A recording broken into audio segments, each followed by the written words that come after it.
ঈদযাত্রায় ঘরমুখো মানুষের বাড়ি ফেরার আরও খবর জানাতে গাজীপুরের কালিয়াকোট থেকে সরাসরি যুক্ত হচ্ছেন সহকর্মী কামাল হোসেন বিপ্লব। বিপ্লব, পোশাক কারখানা ছুটির পর সড়কে যানবাহনের চাপ বেড়েছে কিনা, এছাড়া যাত্রীরা ভাড়া সহ অন্য কোনো ভোগান্তির অভিযোগ করছেন কিনা জানাবেন।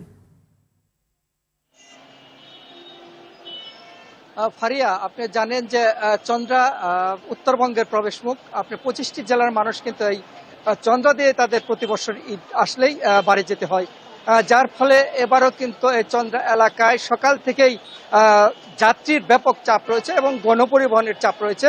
দুপুরের পর কিন্তু এর চেয়ে দ্বিগুণ চাপ বেড়েছে।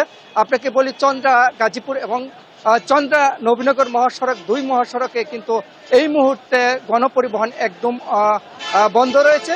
তবে যাত্রীর ব্যাপক চাপ রয়েছে। যাত্রীরা অভিযোগ করেছেন তাদের প্রতি বছর ঈদ আসলেই তাদেরকে কিন্তু দ্বিগুণ ভাড়া গুনতে হয়। এবারও গণপরিবহনের দ্বিগুণ ভাড়া গণার কারণে তারা কিন্তু ট্রাক এবং মোটরসাইকেল যুগে তারা বাড়ি যাচ্ছেন।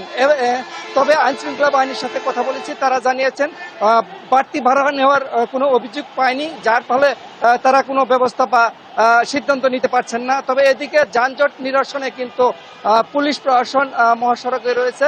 তারা চেষ্টা করছেন যে ঘরমুখো মানুষ যেন স্বস্তিতে বাড়ি ফিরে, তার জন্য তারা চেষ্টা চালিয়ে যাচ্ছেন।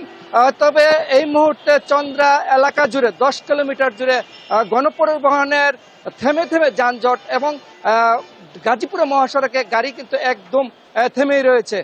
যে এই ছিল চন্দ্রা ত্রিমুর এলাকা থেকে এই ঘরমুখো মানুষের সর্বশেষ খবর। ফারিয়া, ধন্যবাদ।